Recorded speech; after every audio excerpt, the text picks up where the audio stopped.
Hello दोस्तों, स्वागत है आपका हमारे एक और नए वीडियो में। दोस्तों, इस वीडियो में आज हम भारत के राष्ट्रपिता कहे जाने वाले महात्मा गांधी जी के जीवन परिचय के बारे में जानेंगे। दोस्तों, कैसे वे राष्ट्रपिता कहलाए और उनकी आज़ादी देने में क्या भूमिका रही, इन सभी के बारे में आगे हम जानेंगे। दोस्तों, महात्मा गांधी को भारतीय इतिहास के महान व्यक्तियों में से एक माना जाता है, जिन्होंने सत्य और अहिंसा की राह पर चलते हुए ब्रिटिश हुकूमत की नाक में दम कर दिया था और अंत में भारत को स्वतंत्र कराने में अपनी अहम भूमिका अदा की थी। वही महात्मा गांधी जी की सत्य और अहिंसा की विचारधारा से नोबेल शांति का पुरस्कार विजेता मार्टिन लूथर किंग और नेल्सन मंडेला भी काफी प्रभावित थे। हालांकि गांधी जी को कभी नोबेल पुरस्कार नहीं मिला, किंतु उनका नामांकन 1937 से 1948 के बीच 5 बार किया जा चुका था। दोस्तों, महात्मा गांधी को राष्ट्रपिता और बापू के नाम से भी संबोधित किया जाता है। वहीं उनके जन्म दिवस को हर साल गांधी जयंती के रूप में भी मनाया जाता है। यह भारत के आधिकारिक रूप से राष्ट्रीय घोषित अवकाशों में से एक है। उस दिन पूरे भारत में अवकाश होते हैं। दोस्तों, इनका पूरा नाम मोहनदास करमचंद गांधी था तथा इनका जन्म 2 अक्टूबर 1869 को पोरबंदर, गुजरात में हुआ था।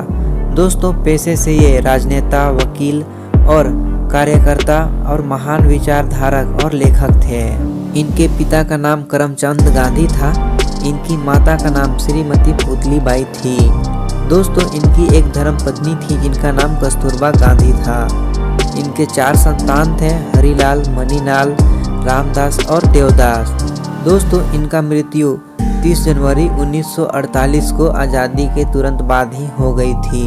दोस्तों, महात्मा गांधी जी अपने शुरुआती जीवन में राजा हरिश्चंद्र नाटक से बहुत ज़्यादा प्रभावित थे। राजा हरिश्चंद्र की सच्चाई एवं कष्टकर जिंदगी से सफलतापूर्वक निकलने की अद्भुत क्षमता ने गांधी जी को काफ़ी ज़्यादा प्रभावित किया था। दोस्तों, गांधी जी का विवाह महज 3 साल की उम्र में कस्तूरबा गांधी के साथ हो गया था।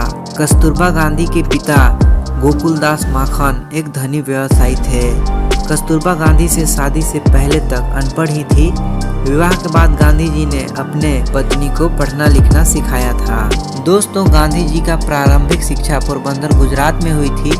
पोरबंदर से उन्होंने मिडिल स्कूल तक की शिक्षा प्राप्त की थी। दोस्तों, इनका खेल में रुचि बिल्कुल भी नहीं था और इन्हें अपने आप में कोई विशेष प्रतिभा भी नहीं थी। वे हमेशा अकेले रहना पसंद करते थे।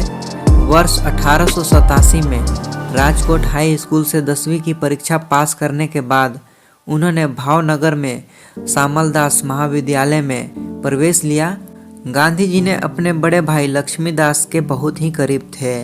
पिताजी की मृत्यु के बाद उन्होंने अपने बड़े भाई को उनकी आगे की पढ़ाई में मदद की एवं उन्हें वकालत की पढ़ाई के लिए लंदन भेजा। दोस्तों, 4 सितंबर 1888 को 18 वर्ष की आयु में वे साउथहैम्पटन के लिए रवाना हो गए। इंग्लैंड में अपनी पढ़ाई पूरी करने के बाद गांधी जी राजकोट वापस लौट आए एवं कुछ दिनों तक यहाँ रहने के बाद उन्होंने बम्बई में वकालत की शुरुआत करने का निर्णय लिया। हालांकि उन्हें वकालत में कुछ खास सफलता नहीं मिली, जिसके बाद वे वापस राजकोट लौट आए और फिर से उन्होंने वकालत की आगे की पढ़ाई करने का निर्णय लिया। दोस्तों, किस घटना से शुरू हुई मोहनदास करमचंद गांधी से महात्मा गांधी बनने तक की सफर। दोस्तों, दक्षिण अफ्रीका गांधी जी के जीवन का एक महत्वपूर्ण पड़ाव था। यहीं से उनका जीवन पूरी तरह से बदल गया और उनके जीवन को एक नई दिशा मिली। जब वर्ष 1893 में गुजराती व्यापारी शेख अब्दुल्ला के कानूनी सलाहकार के रूप में काम करने डरबन, दक्षिण अफ्रीका चले गए, तब उन्होंने नस्लीय भेदभाव का पहली बार अनुभव किया था, क्योंकि अंग्रेजों द्वारा भारतीयों और अफ्रीकियों के साथ जातीय भेदभाव किया जाता था, जिसका शिकार गांधी जी को भी कई बार होना पड़ा था। एक बार उन्हें डरबन के न्यायालय में न्यायाधीश ने उन्हें अपनी पगड़ी उतारने को कहा, जिससे गांधी जी ने अस्वीकार कर दिया और न्यायालय से बाहर निकल गए। इसके बाद कुछ समय ही 31 मई 1893 को गांधी जी प्रथम श्रेणी से प्रिटोरिया की यात्रा कर रहे थे, लेकिन एक अंग्रेज व्यक्ति ने उनकी प्रथम श्रेणी के डब्बे से यात्रा करने पर आपत्ति जताई और उन्हें ट्रेन के अंतिम माल डब्बे में जाने को कहा, क्योंकि किसी भी भारतीय या अश्वेत व्यक्ति का प्रत्येक श्रेणी में प्रथम श्रेणी में यात्रा करना प्रतिबंध था। इसके बाद दोस्तों गांधी जी ने अलग अलग प्रकार के सत्याग्रह की शुरुआत की, जैसे इसका रूप अहिंसात्मक था। दोस्तों उन्होंने अहिंसा के बल पर कई अलग अलग सत्याग्रह के नियम चलाए, सत्याग्रह आश्रम बनाए और उनका पहला सत्याग्रह वर्ष 1917 में बिहार के चंपारण जिले से शुरू किया गया था। दोस्तों गांधी युग की शुरुआत वर्ष 1915 में गांधी जी के राजनीतिक गुरु गोपाल कृष्ण गोखले का निधन हो गया। वह भारतीय राष्ट्रीय कांग्रेस यानी INC में नरम दल के सबसे बड़े नेता थे। इसके बाद बाल गंगाधर तिलक NIC के सबसे बड़े नेता बने, जिन्हें लोकमान्य तिलक के रूप में भी जाना जाता है। दोस्तों इनके साथ मिलकर असहयोग आंदोलन चलाए गए। वर्ष 1920 में गांधी जी के नेतृत्व में असहयोग आंदोलन की शुरुआत करी गई। इसका मुख्य उद्देश्य ब्रिटिश हुकूमत के खिलाफ अहिंसक विरोध जताना एवं सविनय अवज्ञा आंदोलन की शुरुआत करना था। इस राष्ट्रीय आंदोलन के बाद देश के सभी प्रतिष्ठित लोगों ने ब्रिटिश सरकार द्वारा मिले सम्मान और उपाधियां लौटा दी। महान साहित्यकार रविंद्रनाथ टैगोर ने भी अपना ब्रिटिश किंग जॉर्ज पंचम द्वारा दी गई नाइटहुड की उपाधि को जलियांवाला बाग हत्याकांड के बाद लौटा दी थी। दोस्तों 12 मार्च 1930 को गांधी जी ने अन्य स्वतंत्रता सेनानियों के साथ मिलकर डंडी यात्रा की शुरुआत की। नमक सत्याग्रह के नाम से प्रसिद्ध यह एक ऐसा आंदोलन था जिसका मुख्य उद्देश्य औपनिवेशकों भारत में ब्रिटिश सरकार नमक कर के खिलाफ अहिंसक विरोध करना था।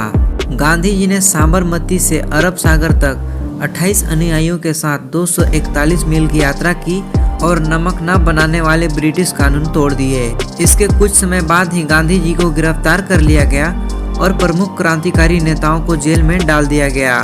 दोस्तों जेल से छूटने के बाद गांधी जी ने भारत छोड़ो का प्रसिद्ध नारा दिया था, जो भारत में ब्रिटिश शासन को समाप्त करने का संकेत था। दोस्तों इन आंदोलनों के कारण देश में एकता और भाईचारे की एक बेजोड़ भावना पैदा हुई। भारत छोड़ो आंदोलन से ब्रिटिश हुकूमत के हौसले पस्त पड़ गए और जून 1947 में ब्रिटिश वायसराय लॉर्ड माउंटबेटन ने घोषणा की कि 15 अगस्त को भारत को आज़ादी दिया जाएगा। हालांकि भारत की आज़ादी के साथ ही एक नए देश का निर्माण हुआ जिसका नाम पाकिस्तान है। दोस्तों भारत को स्वतंत्रता मिले हुए अभी कुछ ही दिन हुए थे जब 30 जनवरी 1948 को जब गांधी जी दिल्ली में स्थित बिरला भवन से अपनी संध्या प्रार्थना समाप्त करके बाहर ही निकले थे, तभी अचानक नाथूराम गोडसे ने गोली मारकर उनकी हत्या कर दी।